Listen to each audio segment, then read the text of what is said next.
Pas à Pas, le podcast d'assurance prévention qui vous informe et vous accompagne pour prévenir les chutes des personnes âgées.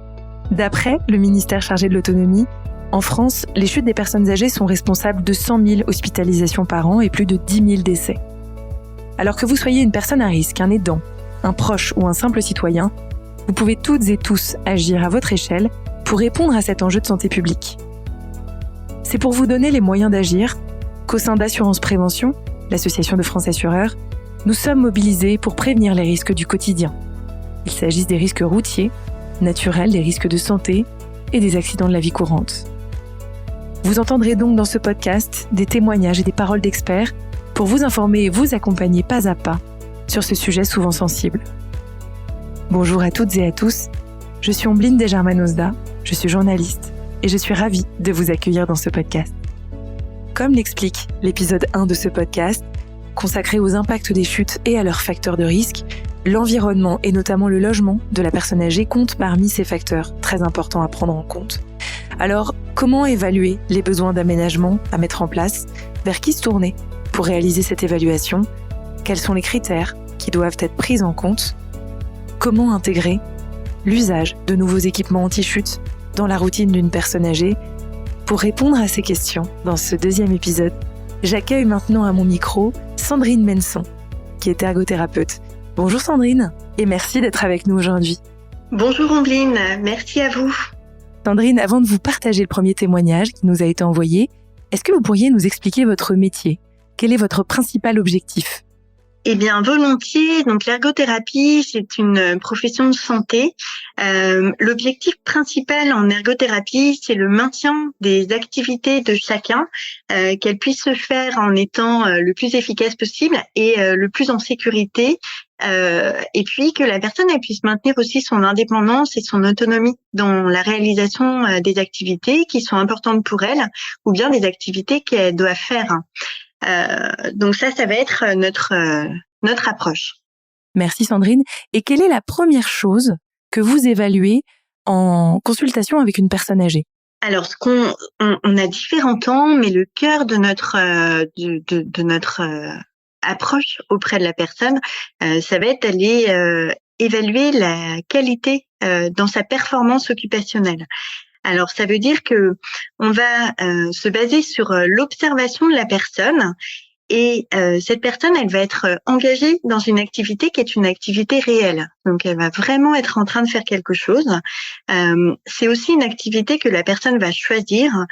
Et enfin, c'est une activité que la personne va réaliser dans un contexte qui est pertinent pour elle.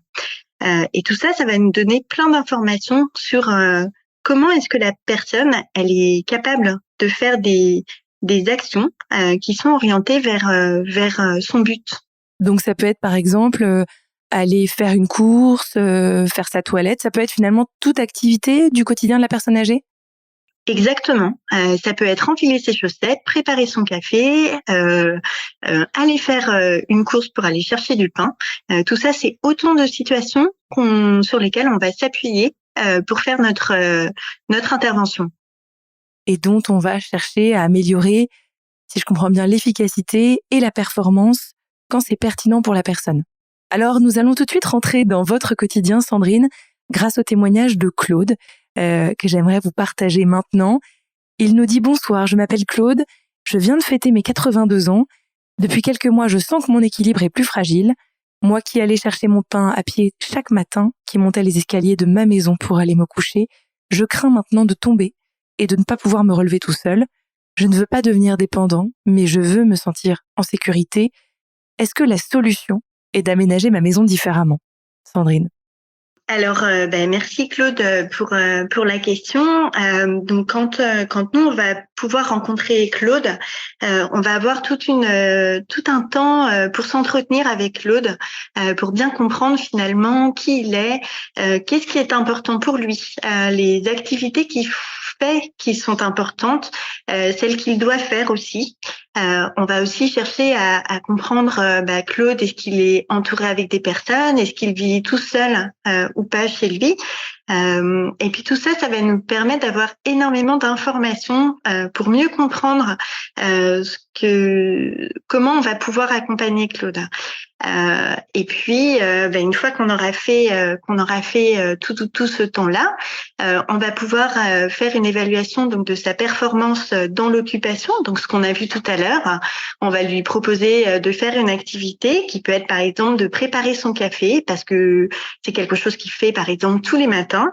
Et puis, pendant qu'il va préparer son café, ça va nous permettre d'évaluer si la personne, par exemple, il est capable d'être stable.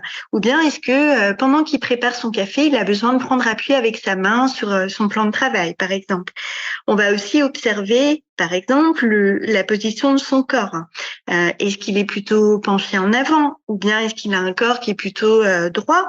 Et puis, on va regarder est-ce qu'il est un peu trop loin ou un peu trop près par rapport à sa cafetière quand il est en train de faire l'activité.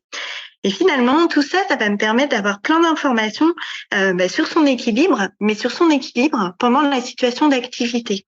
Donc, je vais pouvoir voir est-ce qu'il a besoin de beaucoup d'efforts, est-ce qu'il est plutôt efficace, est-ce qu'il est bien en sécurité, et puis s'il a besoin d'aide ou pas. Et une fois qu'on a évalué tout ça, et puis que je vais croiser tout ça avec les informations qu'il m'aura partagées pendant l'entretien, ça va me permettre de voir donc dans son logement, est-ce qu'il y a des choses qu'il va falloir équiper peut-être différemment.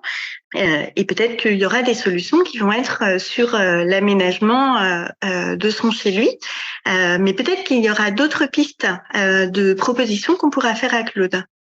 Et Claude nous dit qu'il allait chercher son pain tous les jours à pied.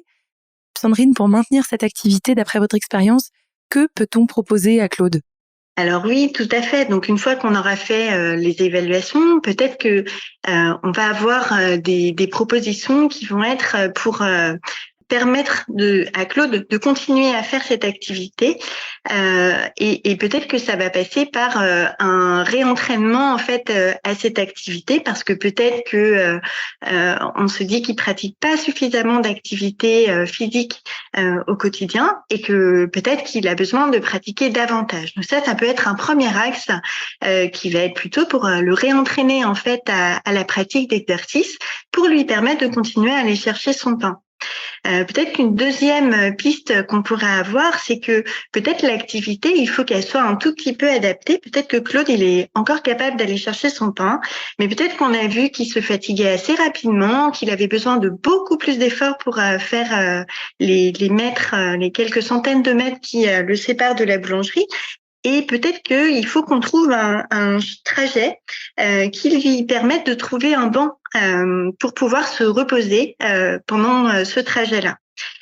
Donc ça va être une deuxième piste qui va plutôt concerner donc l'activité d'aller chercher son pain. Et puis peut-être une troisième piste qu'on pourrait avoir, ce serait peut-être de modifier un petit peu son environnement et peut-être qu'il faudrait qu'il ait une canne Claude parce que peut-être qu'on a vu pendant la préparation du café qu'on avait évalué préalablement qu'en fait il est difficile pour Claude sans appui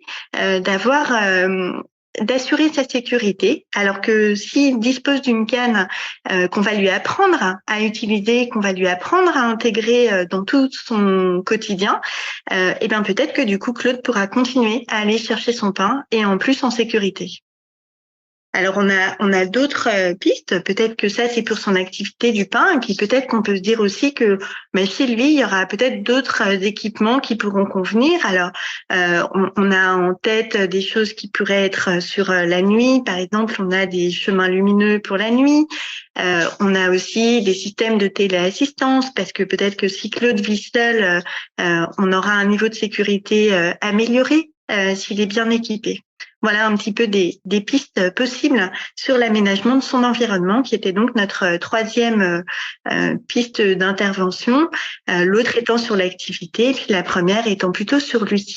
Merci Sandrine, et on entend que l'aménagement du logement n'est pas le seul axe de réponse à la prévention du risque de chute, et je voudrais vous lire à présent le témoignage et la question de Françoise. Bonjour, je vous écris parce que j'ai vu mon papa de 85 ans ce week-end et je sens que son appartement peut présenter des risques pour sa sécurité. Ces tapis, par exemple, ne sont pas équipés de matière antidérapante. J'ai essayé de lui en parler, mais il n'est pas très ouvert sur la question, surtout si j'évoque des équipements coûteux. Mon papa n'aime pas le changement et se sent encore en forme. Est-ce qu'il y a des actions simples et faciles à mettre en place? Et comment puis-je convaincre mon père de leur intérêt? Alors merci à Françoise pour ce témoignage aussi. Ce que ça met vraiment en évidence, c'est l'importance d'être accompagné, mettre en place des équipements ou mettre en place des nouvelles habitudes dans une routine. C'est quelque chose qui est compliqué et qui nécessite un accompagnement parce que changer quelque chose dans sa façon de faire ou dans son environnement n'est pas aussi simple. Et donc, le travail de l'ergothérapeute consiste aussi à accompagner la personne dans ses propositions et dans ses mises en place de nouveautés. Peut-être la deuxième chose sur laquelle on peut rebondir grâce au témoignage de Françoise, c'est que certaines solutions sont effectivement coûteuses, d'autres, au contraire, sont plutôt faciles à mettre en place et peu coûteuses. Et peut-être que l'intervention de l'ergothérapeute permet aussi d'évaluer les bénéfices qu'il pourrait y avoir entre différents types de solutions. Et puis, ça va être très important pour l'ergothérapeute que ce soit finalement le papa de Françoise qui soit très acteur. Donc elle a souligné qu'il n'est pas forcément très ouvert sur la question. Pour autant, il y a probablement des choses qui le motivent. Peut-être par exemple rester chez lui, c'est quelque chose qui est vraiment très important. Et dans la démarche de l'ergothérapeute, ça va être vraiment que la personne soit au centre du projet et donc que les solutions soient choisies aussi avec lui. Et peut-être que finalement le coût peut être quelque chose de très déstabilisant pour lui et dont il ne veut pas du tout et qu'il va rejeter, alors que peut-être que d'autres solutions vont être acceptables. Et ça va être aussi le travail qui va pouvoir être effectué. Et puis, la dernière chose sur laquelle peut-être nous pouvons rebondir aujourd'hui, c'est que Françoise parle, par exemple, de matières qui soient antidérapantes.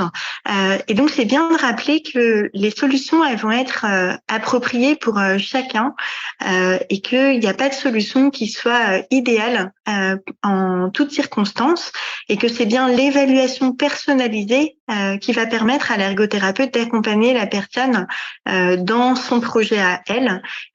Et donc ça va être aussi une des préoccupations des ergothérapeutes. Voilà. Avant de nous quitter, Sandrine, qu'est-ce que vous auriez envie de dire à celles et ceux qui nous écoutent? Alors peut-être que le conseil qu'on pourrait formuler, c'est de se faire accompagner et qu'il y a toujours des solutions qui sont possibles à mettre en place et que on peut avoir peur de chuter malheureusement sans avoir déjà chuté et donc il faut consulter dès qu'on a des craintes en fait qui se manifestent autour de ça. Donc ça ce sera vraiment le conseil parce qu'en étant accompagné, on peut continuer à rester chez soi avec un environnement qui soit adapté et en continuant à faire ces activités qui sont importantes pour soi. Voilà. Merci Sandrine Menson d'avoir été avec nous aujourd'hui. Merci beaucoup. Merci à vous. Bonne journée à tous. Je rappelle que vous êtes ergothérapeute. Merci d'avoir été avec nous aujourd'hui et merci à vous, chères auditrices et auditeurs, d'avoir écouté ce deuxième épisode du podcast Pas à Pas, proposé par Assurance Prévention, une association de France Assureurs. En complément de cet épisode, vous pourrez retrouver toutes les informations sur ce sujet sur le site assurance-prévention.fr, lien qui est aussi indiqué dans les notes de cet épisode. Vous l'aurez compris, sensibiliser, dépister, agir, partager ce podcast autour de vous, c'est être déjà acteur de la prévention des chutes de nos aînés. Alors merci à vous et à très bientôt pour un prochain épisode.